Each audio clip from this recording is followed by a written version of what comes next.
Hello दोस्तों, अपनी जो है परसेंटेज की क्लास चल रही थी। अपन जो है परसेंटेज के सवाल जो कर रहे थे। ठीक है, आज जो है परसेंटेज के कुछ टाइप के क्वेश्चन बचे हैं वो करेंगे, और आगे जो है एक दो दिन में जो परसेंटेज के जो टाइप के क्वेश्चन होंगे उसको अपन जो है ख़त्म करेंगे। ठीक है, ये सवाल जो मैं कराता हूँ वो सभी एग्जाम के लिए हेल्पफुल है। आपकी जो है एसएससी हो या रेलवे हो, ठीक है, या फिर जो कोई स्टेट का एग्जाम हो, सबके लिए जो है हेल्पफुल होगा। ठीक, आज का अपन जो है पहला सवाल देखते हैं। आज का जो है अपन पहला सवाल देखते हैं जो है क्या कहता है। ठीक, क्या कहता है पहला सवाल? ताजे फलों में 68% पानी है। जो ताजे फल हैं उनमें जो 68% पानी है, 68% पानी। जब ताजे फल हैं उनमें 68% पानी है तो सूखा भाग कितना होगा? मान लो कुछ संतरे, उसमें जो 68% पानी है, अगर आप सुखा दो पूरे को, 68% पानी को भाप बना के उड़ा दो, सुखा दो, तो उसमें जो है जो सूखा भाग बचेगा वो 32% होगा। इसी प्रकार ये कह रहा है ताजे फलों में 68% पानी है, 68% पानी सुखाने के बाद जो उसमें 32% जो है सूखे फल होंगे। ठीक है, 68% पानी है तो बाकी सूखा भाग कितना होगा? 32%। और सूखे मेवे में 20% पानी होता है। एक सूखा मेवा है उसमें जो है 20% पानी होता है। 100 किलोग्राम ताजे फलों से कितने जो है सूखे फल प्राप्त किए जा सकते हैं? ठीक, क्या कह रहा है? 100 किलोग्राम ताजे फल हैं, इनसे जो है कितने परसेंट जो सूखे फल प्राप्त किए जा सकते हैं? तो 68% पानी है तो 32% क्या होगा? 100 का 32% सूखा भाग होगा, जो किसके बराबर होगा? जो है अपन ने मान लिया सूखे मेवे, तो सूखा मेवा मान लिया अपन ने जो x, इसका जो है 20% पानी है। सूखे मेवे में 20% पानी है तो 80% जो है उसमें जो सूखा भाग होगा कि नहीं होगा? ठीक है, तो 80x का 80% जो है सूखा भाग होगा। ठीक, ये कह रहा है। निकालना है कि सूखे फल कितने सूखे ताजे 100 किलोग्राम ताजे फलों से कितने किलोग्राम जो है ताजे फल जो है वो सूखे फल प्राप्त किए जा सकते हैं। 100 किलोग्राम ताजे फलों से कितने किलोग्राम जो सूखे फल प्राप्त किए जा सकते हैं, जिसमें जो है 20% पानी होना चाहिए। देखो,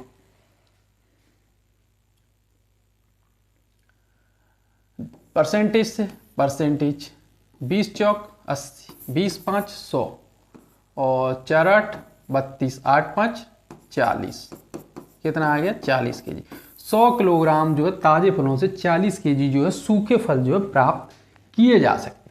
ठीक, कितने किलोग्राम सूखे फल प्राप्त किए जा सकते हैं? 40 केजी जो है सूखे फल जो प्राप्त किए जा सकते हैं 100 किलोग्राम ताजे फलों से। ठीक, अपना जो है आज का दूसरा सवाल देखते हैं वो क्या कहता है। दूसरा सवाल करने से पहले जो इसका कंसेप्ट समझते हैं। कंसेप्ट क्या कहता है? आपकी जो है इनकम कैसे निकालते हो? इनकम कैसे निकालोगे? आपका जो है खर्चा होगा, खर्चा और जो सेविंग यानी बचत होगी उसको जो है प्लस करने के बाद जो है जो आएगा वो इनकम आएगी। तो जो इनकम को अपन आई से, एक्सपेंडिचर यानी खर्चे को जो ई से, और सेविंग को जो है एस से। एक्सपेंडिचर यानी ई, एक्सपेंडिचर प्लस सेविंग इनकम बराबर इनकम। ठीक, इस कंसेप्ट पे अगला सवाल देखते हैं अपन ये क्या कहता है। ठीक है, 3 से 4 सवाल कराऊंगा इस कंसेप्ट पे। देखो, मोनिका अपनी आय का 72% खर्च कर देती है। मोनिका है, एक लड़की है, वो जो है अपनी जो कमाती है उसका जो है 72% जो खर्च कर देती है। कितना खर्च कर देती है? 72% खर्च कर देती है। यदि उसकी आय में 20% की वृद्धि होती है, उसकी आय जो है उसमें जो है 20% की वृद्धि हो जाए, और उसकी बचत में 15% की वृद्धि हो जाए, और वो बचत में भी 15% की वृद्धि कर ले, जो बचाती है उससे जब 15% ज़्यादा बचत करने लगे, तो उसके खर्चे में कितने प्रतिशत की वृद्धि होगी? तो उसके जो खर्चे में कितने % की वृद्धि होगी? मोनिका की इनकम बराबर एक्सपेंडिचर प्लस सेविंग। मोनिका की जो है आय यानी इनकम मान ली अपन ने 100। ठीक है, फिर क्या कह रहा है? 72% खर्च कर देती। 100 का 72% निकालोगे तो 72 ही आएगा, यानी एक्सपेंडिचर 72 हो गया। 72 रुपया खर्च कर दिया मैंने 100 में से, तो बचे कितने? 28। तो 28 रुपया की वो जो है सेविंग कर लेते जी। ठीक है, ये अपन ने मान लाए। ठीक है, तो उसकी बचत में तो पहले उसकी आय में 20% की वृद्धि हो जाती है, तो उसकी आय में 20% की वृद्धि होगी। कितने की वृद्धि होगी? 20% की। 20% की, इसका 100 का 20% निकालोगे तो जो है 20 ही आएगा। 20 रुपया की यहाँ में वृद्धि हो गई। 100 रुपये है तो 100 में 20 की वृद्धि करोगे तो उसकी आय हो जाएगी 120। ठीक है, 120 अपन को लिखना नहीं है, सिर्फ वृद्धि हुई वो लिखना है। कितने की? 20 की वृद्धि हुई। ठीक, 20 की वृद्धि हुई। और उसकी बचत में 15% की वृद्धि हुई। बचत कितनी है? 28। कितने की वृद्धि हुई? 15% की। ठीक है, कितने की वृद्धि हुई? 15% की। 28 का 15% निकालो।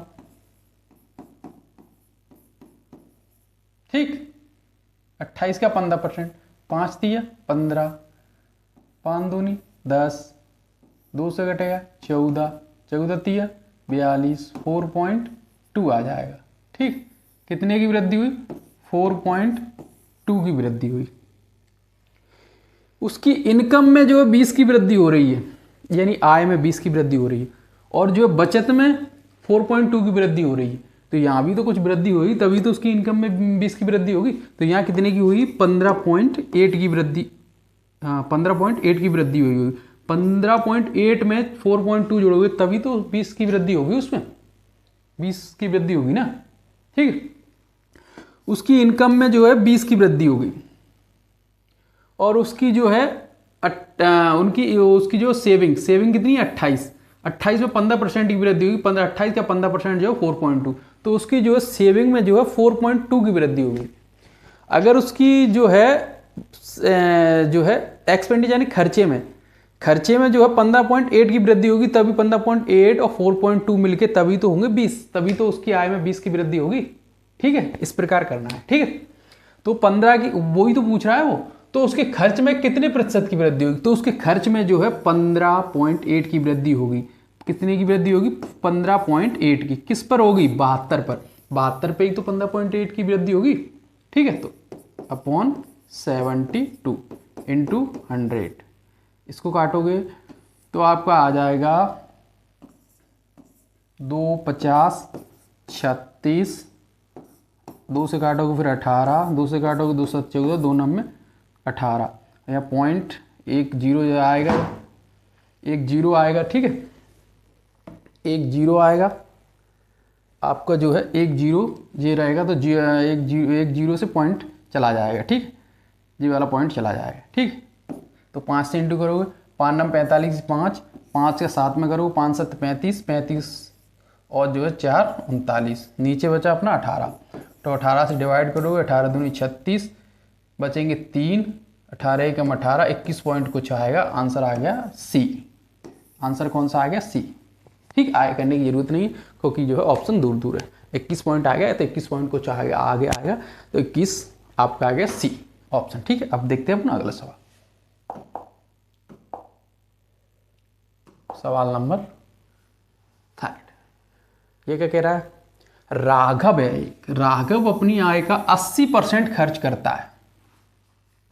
एक राघव है, लड़का है एक, जो है वो अपनी आय जो है, जो कुछ भी कमाता है उसका 80% खर्च कर देता है। यदि उसकी आय में 12% की वृद्धि होती है, वो जो कमाता है वो उसकी इनकम में 12% की वृद्धि हो जाती है, और बचत में 10% की कमी होती है, तो उसके खर्च में वृद्धि प्रतिशत क्या है? ठीक, इनकम बराबर वही एक्सपेंडिचर प्लस सेविंग। उसकी जो है इनकम मान ली राघव की 100, उसकी इनकम कितनी मान ली अपन ने? 100। एक लड़का है राघव, उसकी इनकम मान ली अपन ने 100। ठीक है, इक्वल टू, तो जो है एक्सपेंडिचर, तो जो अपनी आय का 80% खर्च करता है, आय का इसका 80% खर्च करता है। 100 का 80% निकालोगे तो 80 खर्च कर दिया, तो 20 ही तो बचाता होगा, तभी तो उसकी जो है इनकम जो है, आय जो है 100 होगी। ठीक, अब आय क्या, तो उसकी आय में 12% की वृद्धि होगी।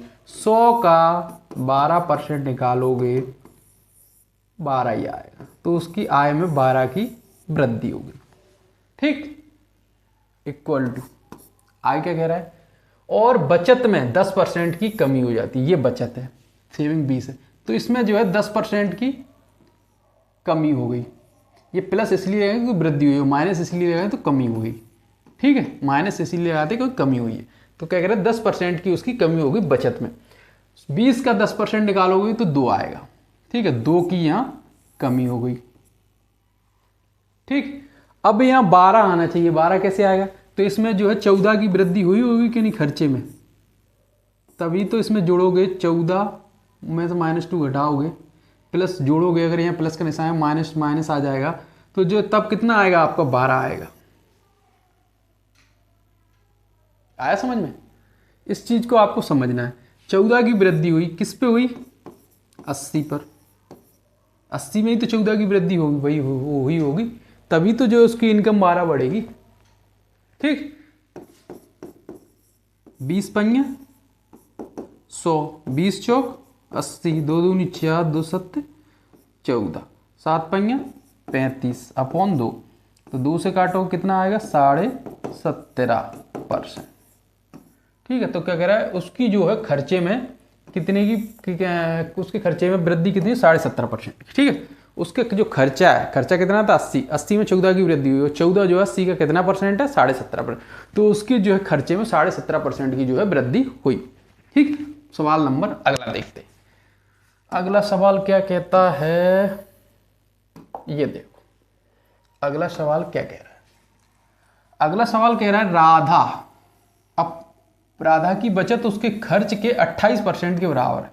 राधा की जो बचत है, इनकम बराबर एक्सपेंडिचर प्लस सेविंग, राधा की जो बचत है उसके खर्च के 28% के बराबर है। राधा की जो बचत, ये बचत है, जो खर्च जो है इसके 28% के बराबर है, तो अपने खर्च मान लिया 100, इसके 28% के बराबर जो है सेविंग है, तो 100 का 28% निकालोगे तो 28 होगी सेविंग, तो यानी बचत। तो 100 और 28 128 जो होगी उसकी इनकम। ठीक, अब आगे क्या कह रहा है, आगे देखो, उसकी आय में 5% की जो है कमी होती है।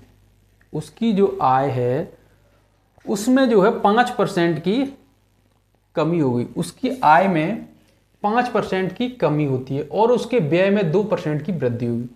उसकी आय में 5% की कमी हो गई। 128 का 5%, ये 20। ठीक, 2 से काटोगे, 2 छक के 12, 2 चौके 8, 0 भाग दोगे तो 6.4, तो उसकी जो है 6.4 की कमी हो गई।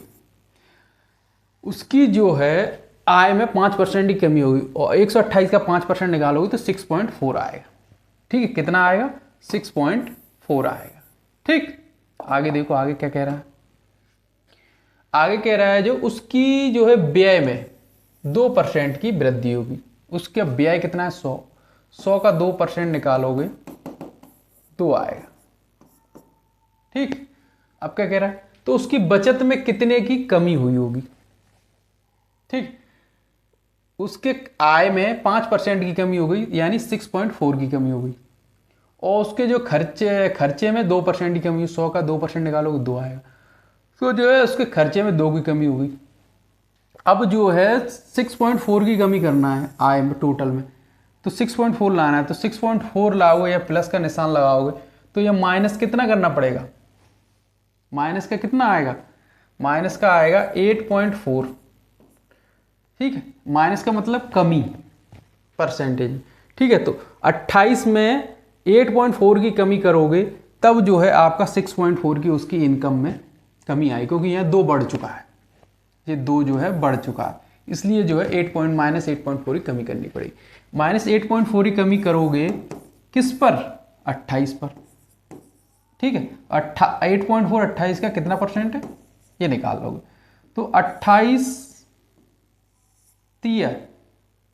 84 पॉइंट। ठीक, 0.3 का अगर जो 100 में इंटू करोगे तो आपका आ जाएगा 30%। ठीक, ये हो गया सवाल। अब देखते हैं अपना अगला सवाल।